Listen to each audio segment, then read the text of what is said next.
welcome to Story Time in Seacliff. The name of the story today is Catch That Cookie. Wow. It was December, and Marshall's class had heard stories about runaway gingerbread men all week long. Marshall didn't believe a word of it. "They can't run for real," he said. "I know, no way."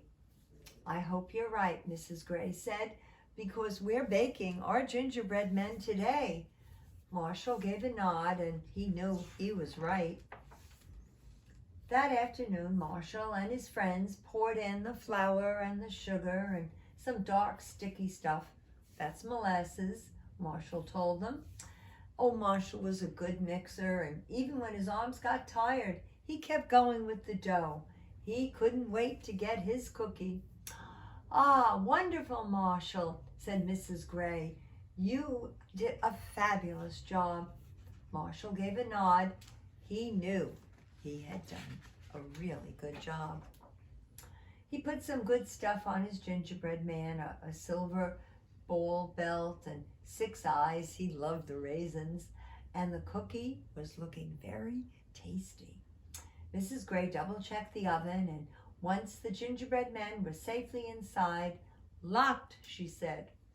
And when the timer finally went off, Mrs. Gray said to Marshall, "Fearless leader, take us to the kitchen." But when they looked in the oven, there was nothing inside. "They ran away," everybody yelled. "Let's get them." Marshall didn't buy it. "They left us a clue," said Mrs. Gray. "This is the clue. If you can find us, we'll be your snack, but if you can't, we're never coming back. We ran from the oven, we were bored and hot. Now we're hiding in a big black..." Henry jumped up. "A big black pot!" "Oh, too bad you didn't catch us, 'cause we taste like candy. Now we're on vacation on a beach that's..." What do you think? "Sandy, the sand table." They rushed over. Everybody was looking except Marshall. He turned the pot over and he ran his hand around the inside. He felt something soft and small, a raisin. He put it in his pocket. At the sand table, Mrs. Gray said, "The next note says, 'Whoa, this is bad handwriting.' You didn't find us this time, and a hee-hee-ho. You thought we might be slow, 'cause we're only made of dough. We're very fast cookies, and we like to brag. See if you can find us. We'll be playing." "Tag," said Avery. "But they can't run," said Marshall. "They can so," said Avery. Off they went. Everybody ran to the gym. Everybody but Marshall. "Can I see the clue?" he asked. The writing was bad. No way it was Miss Gray's. The next clue was on the bleachers. "We've had a great time. We haven't made a mess. We're very impressed. You're trying your best. If you don't find us this time, the game's all done.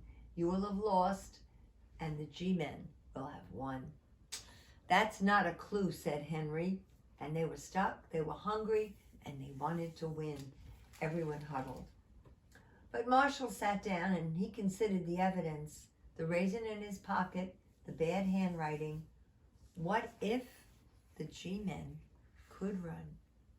That's when he saw a silver ball on the gym floor, the only one place it could have come from. And he saw footprints. There were gingerbread footprints, hundreds of them. Marshall didn't make a sound. Those guys were playing hard. They've got to be tired. That was it. "They're taking a nap," Marshall hollered. Everyone searched. No G-men around. "If I needed a nap," thought Marshall, "I'd go to bed." "They're back in the doll corner," he said. Marshall led the way. And there they were, the little gingerbread men, sound asleep in the doll bed. Marshall's guy was right there in the middle, minus an eye and a ball from his belt. He must have been the ringleader. Everyone cheered. They'd caught the G-men. Marshall gave his cookie back his eye. "You can really run," he said. "Good sleuthing," said Mrs. Gray, and Marshall took a nod, and he knew about good sleuthing, whatever that was. And when Marshall's dad came to pick him up, Marshall kept his G-man very close. "Dad," Marshall said when they were in the car. "Yes, bud." "Lock the doors." "Why?" his dad said. "So my cookie can't get out. They can run for real, you know." His dad gave a nod. He knew they could run. Oh no. Do you think this was a true story? I don't think so. What do you think, Oberon? I think somebody was tricking them. Well, we're not going to do any more tricks because we have a wonderful, wonderful, wonderful boy whose birthday was a few days ago. His name is Jaden, and his sister Michaela, his mom, Jen, and his dad, Anthony, his grandmother, Joan, and his grandfather, Jerry, they all gathered together for a wonderful birthday. And now we're going to sing happy birthday to Jaden. Jaden comes to the pretzels and book club all the time. Very, very fun boy. All right, so now I have to check the book.